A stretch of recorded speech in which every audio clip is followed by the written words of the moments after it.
Good evening. The government, the country, perhaps the world itself, sits precariously balanced this evening between what Mr. Haig has called terrible fighting and a peaceful solution to the Falklands crisis. And this evening's report of more naval bombardment of military targets around Port Stanley seems to suggest that things may be becoming more precarious by the hour. I was, 19 years old when we were invaded. I was actually a member of the Falkland Islands Defence Force, which is our local defence regiment, so I was out that night, and as these things tend to be, wasn't a very pleasant experience. Whereas wars tend to be, I suppose, a lot of boredom and a few moments of sheer terror. The actual occupation for us islanders wasn't that nice, in all honesty. Our lifestyles were changed. We were under foreign government that we didn't want, didn't like. But what could we do? You can't argue with men with guns. I think some of the Argentine conscripts were actually quite surprised that we weren't happy to see them. They thought they were coming down to liberate us, and of course they weren't. They were taking our country away from us. I was here. I was here with my parents. We stayed here until, well, in fact, we didn't realise the British had landed the day we left here, but we left here and went to Johnson's Harbour, another farm, because we had a lot of Argentine troops. We were sort of in a horseshoe, you know, not a good place to be, sort of thing. So we decided to move. Did you see the battles? Well, you could see them long range, especially at night. The fighting up in the mountains, you'd see the tracers going in and shells going off and such like. Where we were, we didn't really. We seen a lot of the tracer fire and things like that, but no, we were far enough away from it that we didn't see it. You would hear the odd explosion, the odd bang, the odd little bit of smoke in the sky from a plane, you know. But no, most of the battles were fought at night time.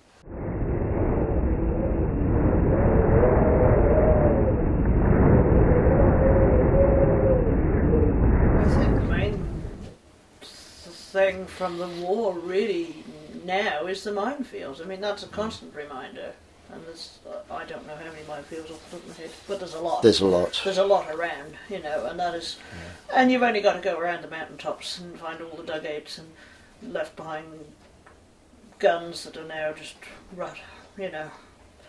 rusting and shell holes and it's always there. It'll never not be there for the people that went through it. I say it's just a constant kind of, which is a good thing really, because it does keep you up on that score, saying yes, it's 28 years ago, but it only seems like yesterday.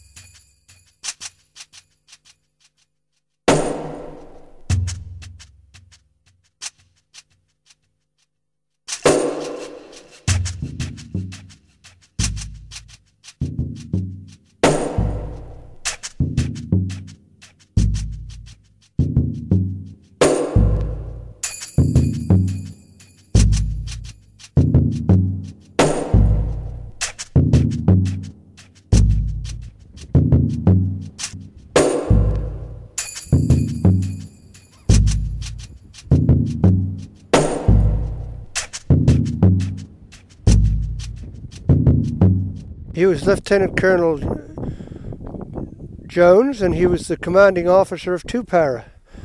And this is the spot where he was shot on the 28th of May, 1982. This was a big battle for around this area where we are, here. And all up around the hill here was battlefield. This is where they got sort of bogged down, as they say. You know, they came to a grinding halt here. And that's how the colonel come to get shot. He come to sort it out, and he got shot doing the sort of trying to clear the positions. Yeah, there where the peg is stuck in the ground, this is where the Argentines had a machine gun set up, and they think this is the position from where Colonel H was shot. You imagine this was all dug out, and they have a machine gun post here. And the colonel was shot just across the valley there, you see, on the hill there. For the participants, of course, we all live with the memories of what we went through. I mean, we'll live with that until the day we die. You know, so it doesn't matter where you go, what day you're on. It reminds you, but, you know, it's history. As far as a lot of people are concerned, it's part of our history now.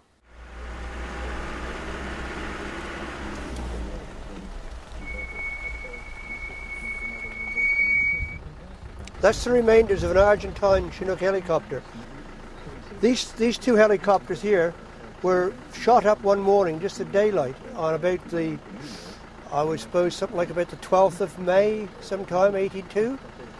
I came up here at about 12 o'clock, and this thing was still burning then.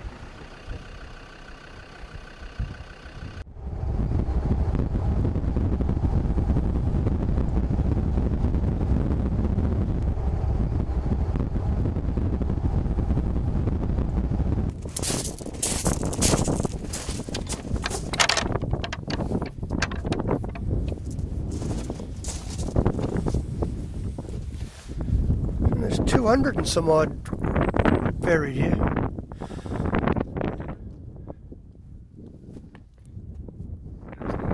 Well, a lot of them have got no names because they didn't have no identifications when they were found dead. I suppose that's the reason why that they have no names to the grave.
That's an easy one to answer.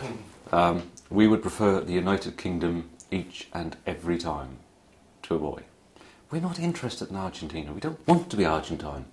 We have nothing in common with them apart from geography. That's it.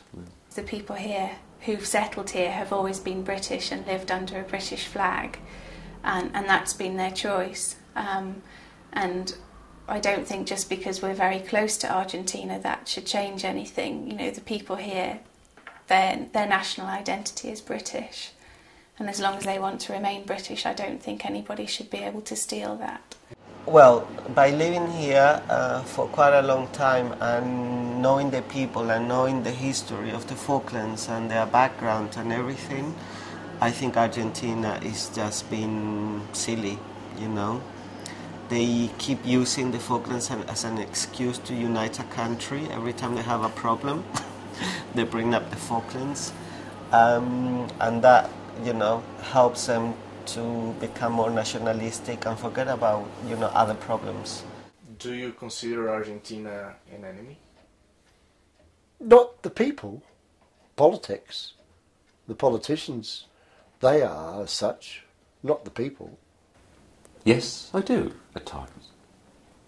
Because it's a sad reflection that such a large and wonderful country gets so hung up on something that doesn't belong to them. They'd be better off concentrating on their own economy, their own people, and sorting out the problems they've got.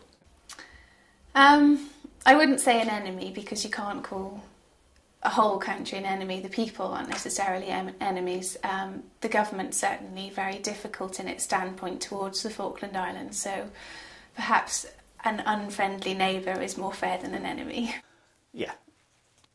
it's just like living next door to a neighbour that, you know, really doesn't respect you, and yes, they have intentions. I'm not afraid of them, so you know, and I think that discourages you from being an enemy. But I don't think they're a good neighbour, and I don't think they particularly want to be a good neighbour. It seems to me they always try to ruin things for us. And we're small people, you know, population less than 3,000. Give us a break, you know. But now they have put so many restrictions, they stop all our charter flights, they're interfering with the shipping. So really, you know, if they had any sort of concern about, you know, the population living here and the people living here, they wouldn't do anything like that. Time will tell. Time will tell. And I hope, no matter what, the Falklanders and the Argentines can live together in peace in a mutually beneficial way, instead of one claiming the other all the time. The Falklanders want to be left in peace, they want to live in peace, and they are willing to cooperate. I don't think that they will ever change. It doesn't matter who seems to be running the country. You know, the Falkland Islands is, you know, something that they have to get back and all this. And it's just, I don't know. I just wish that they would, you know, we have a saying, wake up and smell the flowers. You know, it's not, we don't want to be in any way part of Argentina. I think they need to, I think the word grow up, really, because there's nothing here for them. I think the first president that says, come on, let's leave the Falkland Islanders alone, they can stay British, I think, you know, we would have a big party. There is no reason for Argentina to claim the islands as its own and make it another colony, because right now it is pretty much a self-determined nation, put it that way. You can read between the lines, but I'm saying I respect the Falklanders' commitment to self-determination, and they themselves will determine that. Not you, not I, not the Argentines, and presumably not the British. The people have been living here for the past 150 years, and they are the ones who have a legitimate right to decide what they want to do with this place.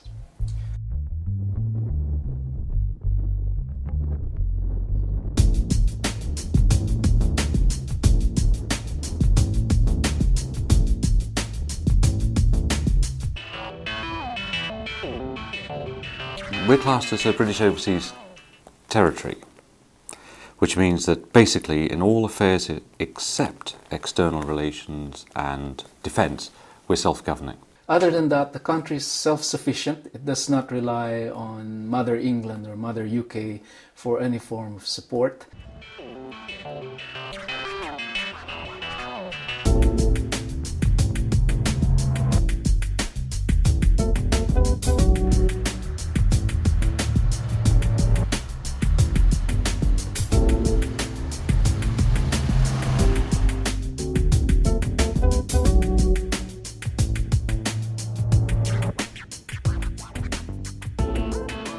I think Falkland Island people are naturally friendly, and unless you do something to make us unhappy, that most people will, you know, will try to be welcoming and hospitable.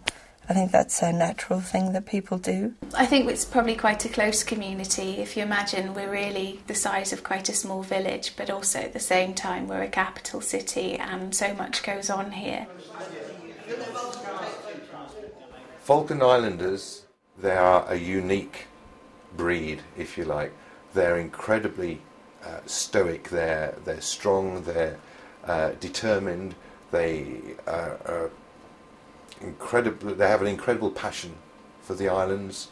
There's a tremendous sense of community spirit and cooperation, and they're also extremely helpful and friendly. It's very quiet, very easygoing, very laid back, and also very social because everyone knows each other very well. So in that respect, it's very different to, say, a big city, for example. Everybody knows each other really, or if you don't know somebody, you know their face, or you can imagine where they might fit in, which can lead to quite a lot of gossip and that sort of situation. But the beauty of, I think, a small community like this is if something happens, then everybody gets together and helps, and there's a real sense of sharing and looking after each other.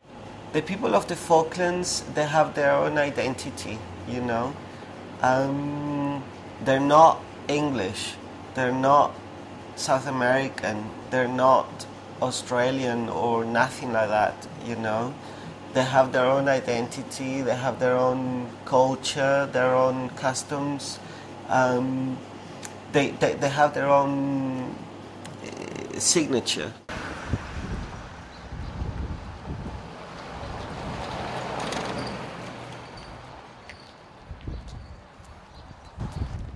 The 2006 census recorded 2,955 people. 85% of those are living in Stanley. The rest are in what we call the camp, so the farms and the outer settlements. But most people live in Stanley, in the centre. The camp is a huge place with basically very few people living in it now. Yeah, this is camp. Even though we're only just outside of Stanley, this is still camp. As soon as you get outside of town, Stanley, you're in camp. Even if you only just got over a mile outside of Stanley, it's camp.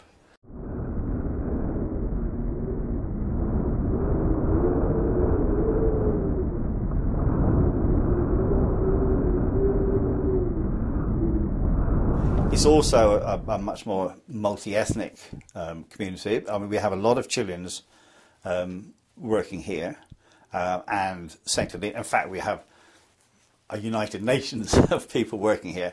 I'm a resident in the Falkland Islands since 1990. I come from Chile originally. We have people from St. Helena, which is quite a large group. We have a large Chilean community here now. But we've had people here from Canada, United States, Argentina, Barbados, you name it. About 90% of those, I think, are of British descent, either born in the Falkland Islands, born in Britain, or born in Ascension Island or St. Helena, which are other overseas territories of the UK. And then the next biggest nationality, I suppose, we have here is we have, I think, 161 recorded Chileans at the last census, which makes up about 6% of the population. But we're very diverse. I think there are over 60 nationalities recorded by birth in the census, so it's a really diverse population, and people do come and go. Most people, I'd say, came here to work. Then people, as they tend to, seem to fall madly in love with the place and have made their lives here. Do you think people from different nationalities, they blend well here in the society? Yeah, I think so. I don't think somebody's nationality by birth is noticed. People who stay here a long time become Falkland Islanders. But everybody was so welcoming that it didn't take too long for me to get, used to it. I had a 1-year contract and I'm still here.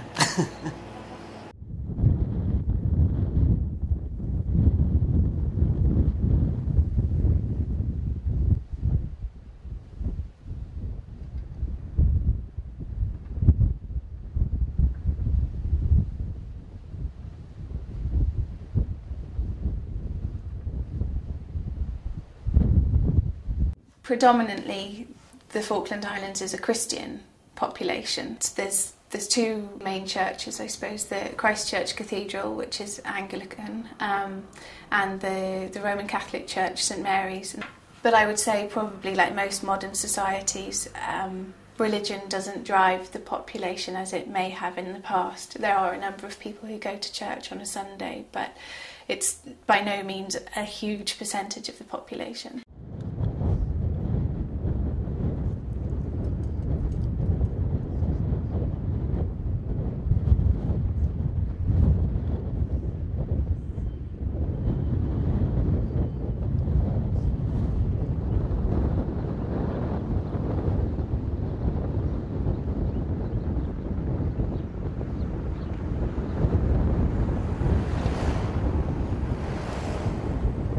They are very British, very British. You wouldn't believe, there's an area in this part of the world which is so distinct from the rest of its neighbours. I mean, lots of our foodstuffs are from Britain. We have British television, so people follow the British soap operas.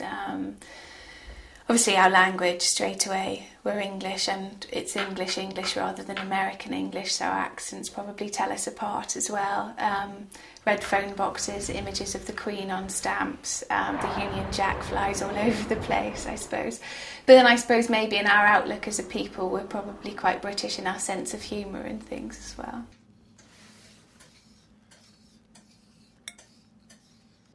As a community, we are very united, and it's like a big family. So you feel very secure and protected by living here. And I find England especially, with the trees, they close me in. I can't see. I'm used to being able to look out and see the mountains all around me. You're very claustrophobic, even in the big city. Yeah. You know, Santiago, you know, you get there, it's all very fast moving and all close together. I travel quite a lot, so I go to bigger places all the time. But then I'm quite happy to come back and go back to my quiet neighborhood and, you know, free and safe and secure. We have a sort of isolation. I mean, we are pretty far away from a lot of places. For me, it's not so isolated now as it was when I came in 1968. Yeah, when I came then, you flew into Montevideo, and then it was a 4 or 5 day boat journey from Montevideo into the Falklands. Yeah, and then it was a float plane to fly out to the settlement we're going. I mean, there were no roads here. I wouldn't say we're isolated, no. Yes, we may be geographically a long distance from a lot of places, but with the internet particularly, with the radio, with television, with the ability to travel, I wouldn't say we're isolated. You can get anywhere in the world in a few days and you can access all the information you need. Everybody here has internet connection? Yes, pretty well everyone. This must be one of the highest percentages in the whole world, I'd say. I'll be frank, it's a very isolated place, and the Falklanders themselves realize that, and everything is expensive in terms of coming over here. I mean, the airfares are quite expensive, and you have to really make some effort to come here. It's somewhat isolated. We only have one flight every week that goes to Chile, and a couple a week that go to the UK. So for me, getting back to Canada is a 2.5 day journey. But if you want to get anywhere in a hurry, that's when you realise that it is quite, it is still quite isolated. Of course, it's still quite remote.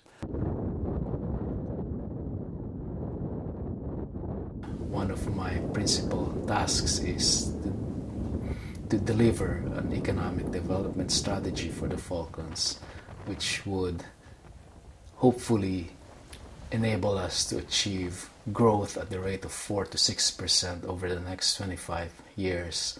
The largest, I suppose, employment groups here would be what you would call the service sectors, from local government through to politics, through to retail.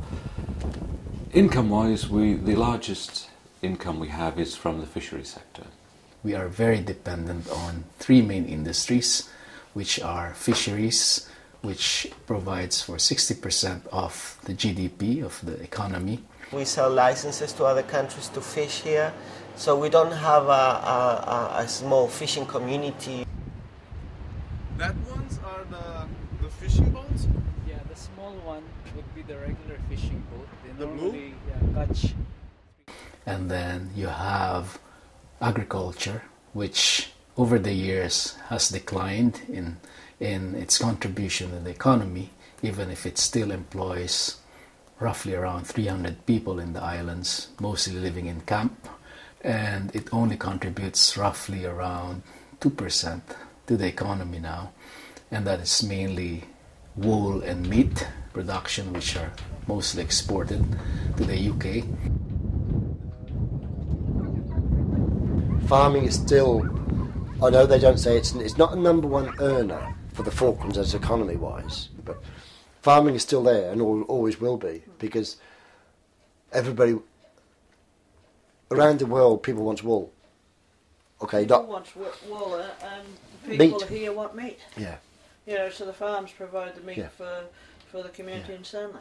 And the third one would be tourism, which is a new emerging industry, which is quite dependent on seasonal arrival of cruise ships. Last year we received around 60,000 visitors. And what about the oil? Well, that hasn't happened yet. But I mean, it is contributing as such, because even in this exploratory stage, we have people staying in hotels, buying stuff here locally. So it is having an impact, yes. Well, we're not quite in exploitation yet. We're still very much in the early stages of exploration. In 1998, there were 6 wells drilled to the north of the Falkland Islands, and although they had oil and gas shows, they weren't in commercial quantities, and during the time that they were drilling wells, the world oil price crashed. So the companies that were exploring at the time decided to leave the area. But more recently, other companies have taken up the acreage and have done some more research and more exploration in terms of seismic and things like that. And now, this year, finally, 12 years later, we have a rig drilling in the islands again.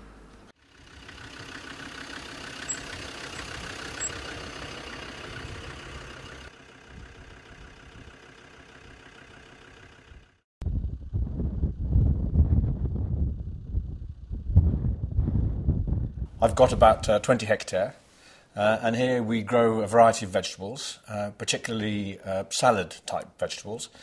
We run about 60 breeding sheep, no less than that, about 40 breeding sheep, and aim to get about 60 lambs from those every year, which of course we slaughter and again sell to the lodge for fresh supplies. And then we've got chickens and ducks, so we get all the eggs and fresh poultry. These are skins from some of the lambs that we slaughtered this year, and they have been salted and they will be tanned to make nice sheepskins, which again can be sold and bring some money back onto the farm. And why the salt? It preserves them long enough for the. In part, it's to do with taking out all the moisture from the skin and so on.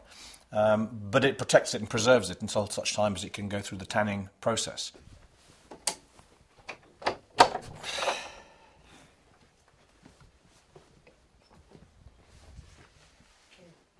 And then through here, it's just pens for the sheep. Mm-hmm. Again, because we're such a small farm, we can, when the lambs are born, we can bring them inside straight away with their mothers, and we just keep an eye on them, and we get the rings on them very early. And after a week, then they just turn loose back out with the rest of the flock. But it means that we very rarely lose any lambs. That's an embarrassment because the girls have got names, yeah. And the numbers, what do the numbers mean? It's the ear numbers. They have a little tag in the ear. Mm-hmm. To identify. Yeah. So their names, Ellen, Houdini. Yeah. My favourite one is Tiger Rose. Is she on there somewhere? Tiger Rose? That's the one. Tiger Rose. You like the story of Tiger Rose? She was a lamb that was found on one of the ranges by the army in the days when the Grenadier Guards were here. And the mother had drowned in a bog in water, and the lamb was there still alive. So they picked up this lamb, and they called in a helicopter, and the helicopter flew it to Darwin because they knew we'd look after it. And the emblem of the helicopter squadron was the tiger, and the emblem of the Guards Company was the Tudor Rose. So she became Tiger Rose. And Jamie Gordon was the brigadier at the time, and when he found out, he worked out the cost of saving the life of this lamb, and it was something like £17,000.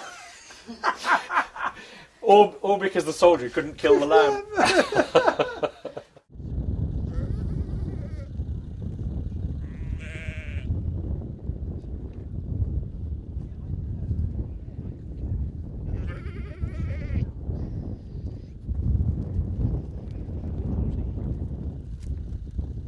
Just scream and they come. Yeah. And this is Tiger Rose I was telling you about. This one is Tiger Rose? This one, yeah. Hello, Tiger Rose. No, you've had yours. There you go. Yeah.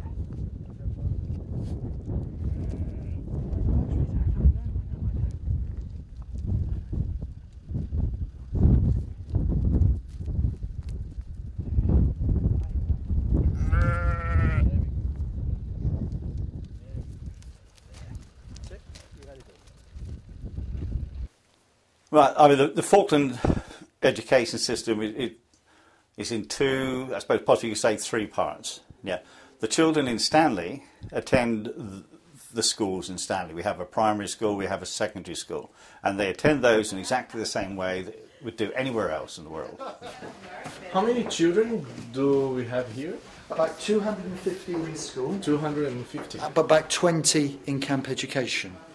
Children in the camp obviously depend on, I mean, there are a couple of small settlement schools, but mostly depend on travelling teachers to come visiting. And also, we have telephone teachers. And that system has worked well. I mean, we've had that going now since probably the mid-80s.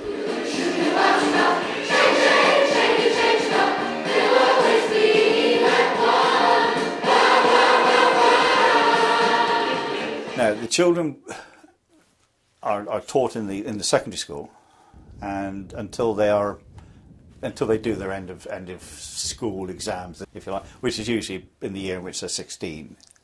And if they're successful, if they do well in those exams, the Falkland Island government pays for them to go overseas to the UK to college or university. Well, to college and then on to university if that's what they want to do. I'm Leslie and I've born in the Falklands and lived here my whole life, but last year I went to college in England for a year and I'm just back from my holidays at the moment. There are two schools in England that the Falkland Islands has an arrangement with, a school in Winchester and a school in Chichester. They're both in the south of England.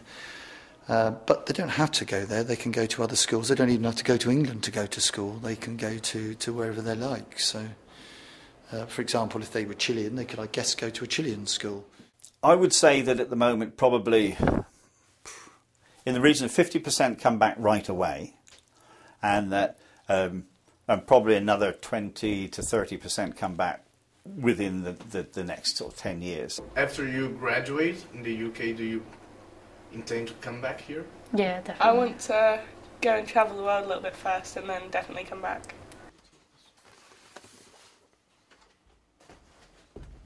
The newspaper's weekly, it's 30 years old. We sell approximately 1,400 copies a week.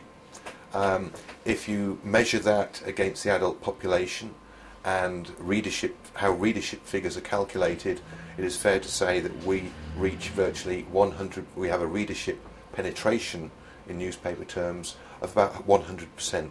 That actually makes the Penguin News one of the best read newspapers in the world. My name is Layla Crowe. I'm 19 years old. I am the junior news reporter here at Falklands Radio. I cover news stories, put programmes together, anything that's related to the Falklands or South Georgia, that sort of thing. That's what we cover. What type of news generally people look for here in the islands? Well, this is what makes the Penguin News such a unique and fascinating product. We can carry news of international politics, and invariably that will involve activities or incidents or political statements that involve Argentina, Britain and the Falklands, and they can run alongside small stories about an upcoming jumble sale or a school play. It's unlike any newspaper that I've known, because usually newspapers are either community-based or regional or national. The Penguin News is a community paper and a national newspaper at the same time.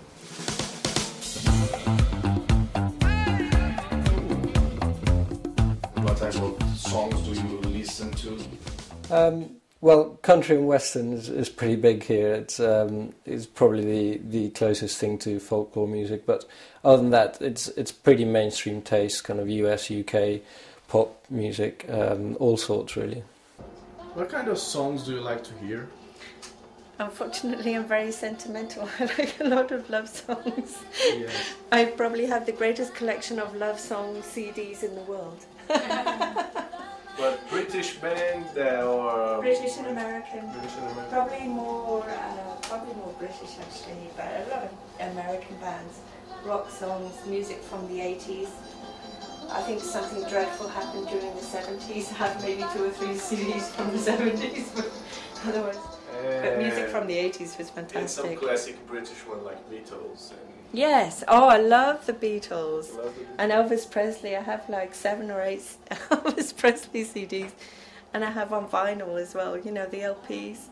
A lot of people are into country music here, but you do get a lot of people who are into pop and old rock, things like Led Zeppelin, Thin Lizzy, that sort of thing. Do you like the Rolling Stones? The Rolling Stones, yeah. But I think years ago you were either a fan of the Beatles or the Rolling Stones, because the Rolling Stones were naughty, you know, they were bad, and you know, whereas the Beatles started off as being Mama's favourites, you know. What type of songs do you listen here? Just anything really. Yeah, most people listen to like R&B and stuff that we're friends with. But. Quite like Eminem. He's about the only one. But Eminem's okay, but I'm not, you know, half the time I can't understand what they say. But I prefer music where you can hear and understand the words. And do you have a lot of options to entertain? How is it? Not really, there's nothing much to do, but everyone's friends really, so there's always... You find something to do. Yeah. And what do you usually do to entertain? Go round to, like in winter, go round to each other's houses, because it's a bit cold to be outside. But in summer, there's much more to do in summer. With the beach and everything. Yeah. Have we got time? We don't really have a lot. This is fun. This is life. This is it. What we do, you know. I mean, you like television. I'm not fussed on television. I like the sport, you know. Yeah. I'd sooner pick up a magazine and read. Yeah. My daughter and I are a little bit laptop crazy. We have 3, and her birthday's in October. Maybe we'll buy one more, because I don't know why we need so many, but it seems we need them all.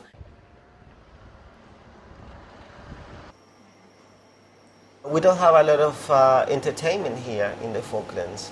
Apart from a few pubs, there are only 2 main restaurants.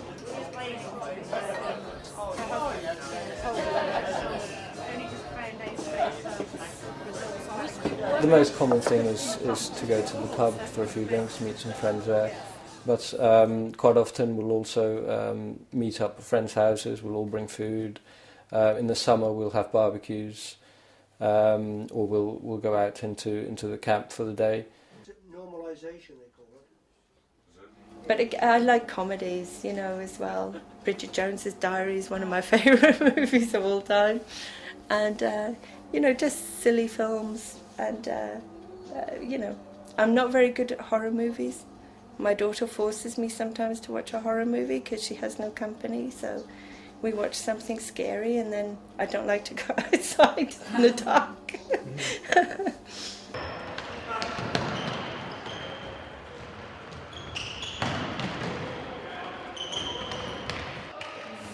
And sports, do people here practice a lot of sports? Yes, they do. Yeah, football's very big, as in UK, obviously.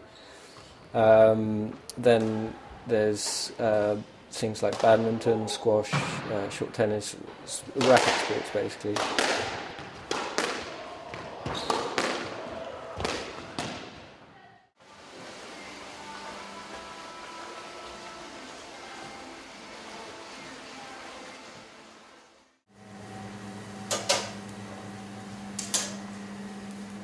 Okay, waitress, ready? 1 lamb, 1 fish and chips, and 1 steak well done. The main diet for the people in the Falklands is meat, and that's because they were brought up on meat and potatoes, you know, root vegetables and lots of meat, mainly mutton and lamb. Also, you know, like a Sunday roast, very traditional British dish, you know. Yorkshire puddings, roast potatoes, we all do that, you know. beef and lamb and chicken, you know. That's one of the biggest UK exports to the Falkland Islands is Sunday roast. The most typical food in the Falklands is roast lamb, roast beef, and that's served with vegetables, potatoes, you know, Yorkshire pudding, very British. Falkland Island traditional recipes are not essentially the nicest on the planet. So some of my favourite recipes to cook for people coming here, I cook like a beef stroganoff, and you know, because I have a very simple recipe which I can make in 20 minutes, but it's, you know, it's lovely, and I like things that take 20 minutes but make me look like a miracle, you know. This woman is amazing cook. I'm not really. But anyway. In one menu you can find Italian influence, Indian, Thai, Chinese, modern British, a little bit of South American. So it's actually very varied, and the influence is it's very cosmopolitan. I don't do diet food. Diet in this house just doesn't exist. Everything is like full of cream and cheese, and you know, it's not very good for your heart, but it's good for your soul. Yeah.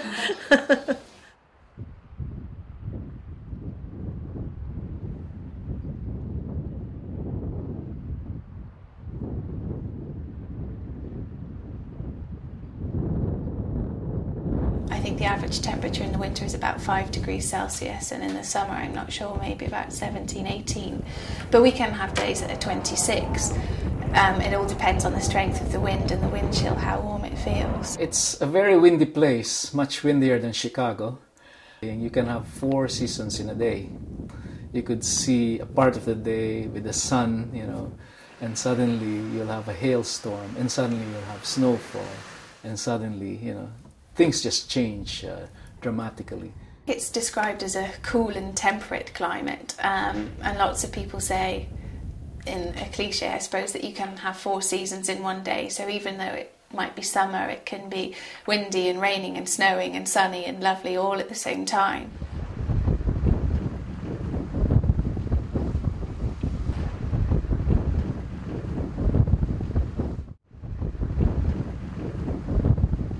I think the worst crime we had was the violent death of a female in 1981.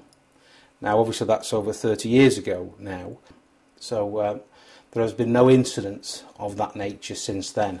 The best aspects is the freedom, the safety, the feeling of being safe. There's not a lot of crime here, so you can walk out into the street in the early hours of the morning and not have to worry about anything at all. We have a very low crime rate, very low indeed, which is great. And I think it's one of the reasons why people choose to live and work and visit in the Falkland Islands. I know that my son will be safe, and if he, you know, wandered out of our garden, then somebody would know he was my son and bring him back. He wouldn't come to any harm. So if you commit a crime in the Falkland Islands, or an offence, there's a 3 in 4 chance that you're going to be caught. Which one are the aspects that you consider the best and the worst of living here on Falklands? It's difficult to become too stressed, you know, because here we have no issues with driving for 1 hour to get to work. We just come downstairs. It is such a unique place, and people don't come here to enjoy shopping malls and what you would associate with a big city or a capital city, your traditional Western city. The appeals here vary widely. There's a wildlife, of course. As I said, the rugged natural beauty, the history, the heritage, but it's the people that make this place so special. The worst thing is that it's not real, really. You know, it's a bit utopic, because this is not the real world. You know, societies are totally different to this. It is a very small community. We are a long way from shops and nightclubs and that kind of thing. And it is quite nice to get away from the Falklands sometimes, just to be anonymous, so that you can walk down the street without everybody knowing who you are, or you can sit in a restaurant without knowing everybody else at all the tables around you. But actually, 1 week today we are going to Santiago for a week, so we are just delighted. I am almost packed already. Can't wait for the shopping and the food and to be anonymous, you know. To be anonymous for a week will be lovely, because here, you know, everybody knows you. And sometimes you go to the supermarket and I want like 2 things, but because people know us and they're wondering how we're doing at Darwin, and so for 2 things, you know, it can maybe take me 1 hour in the supermarket, which is crazy. And it's very nice. But, you know, people say, oh, how are you getting on at Darwin? Oh, we must come out. And so I have said to the people in the shops that maybe if they have a paper bag, I can put over my head when I arrive, so I can shop anonymously and be finished in 5 minutes. 7h30 da manhã de uma quinta-feira, bastante frio aqui nas Ilhas Falkland. Nós vamos para Volunteer Point, que fica a 80 km aqui da capital Stanley. Desses 80 km, 19 são off-road, ou seja, não tem estrada.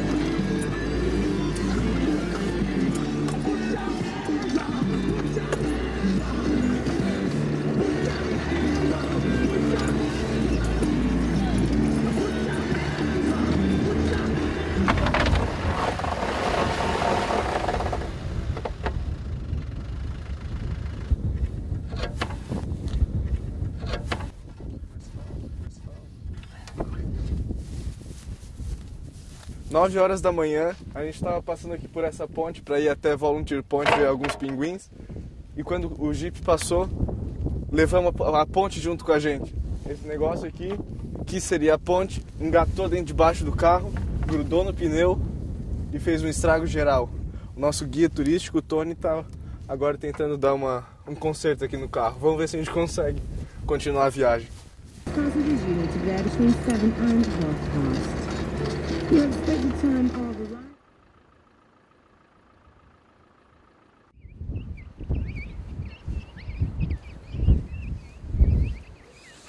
Falklands hosts a fairly significant number of seabirds. There's probably about 500,000 penguins, and similar with albatross. And for a few species, there's really large proportions of the global populations are found here.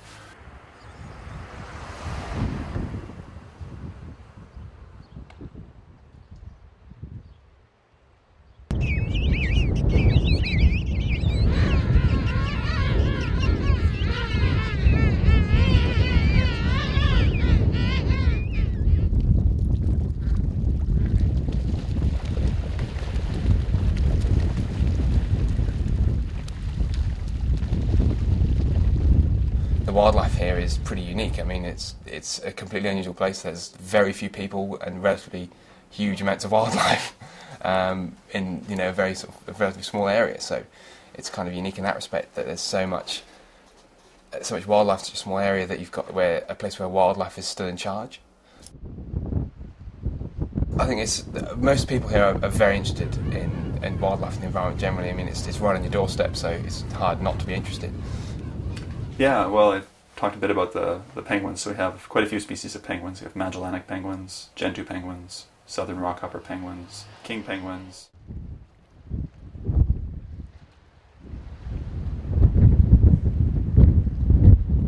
There, yeah, it's a seal.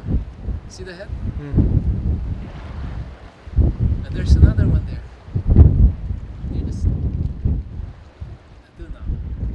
We have a lot of marine mammals as well.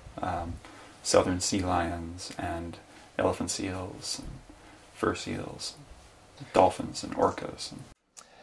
I'd say the thing that makes it different from wildlife in other countries, particularly, is that they evolved with very little, if any, contact with man at all. So the wildlife here is so sort of interested and undisturbed by man that you can stand there and it'll come to you. You don't have to spend hours stalking or hiding, waiting for it to come, waiting for it to go. It's right there.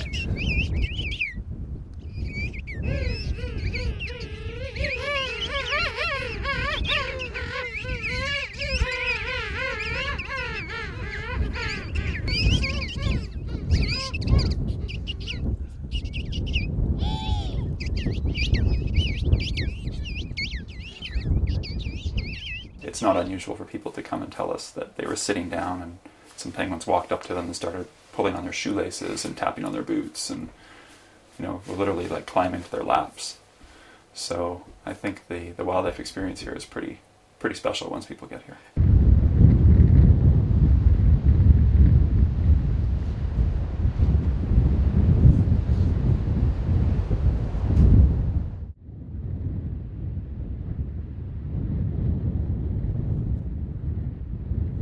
I think the people, or the residents of the Falklands, appreciate having the wildlife. I imagine they'd be quite upset if it wasn't here. But it's not celebrated, perhaps as much as it might be other places. I don't know. When you live in a place, I think you get used to the fact that there's some penguins.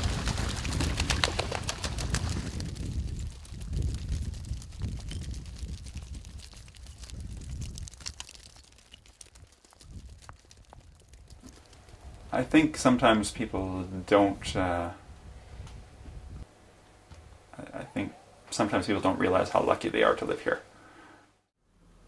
I think people do. We're very lucky. We're very close to lots of very special wildlife, and we've got a very nice environment with lots of open space and space to go out and enjoy life, and nothing to obstruct our view. We can look sort of 360 degrees maybe and have nothing that, you know, takes our eye away from as far as it can see.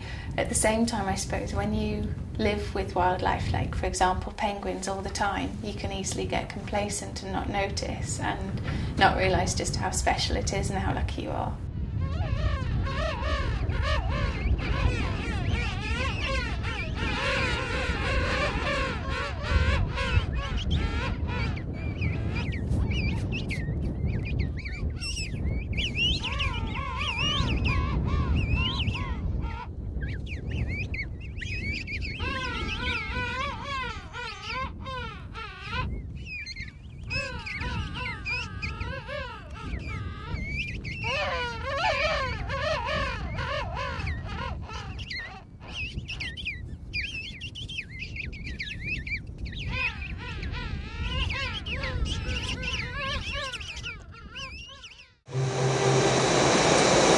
Señores pasajeros, en este momento nos encontramos próximos a aterrizar.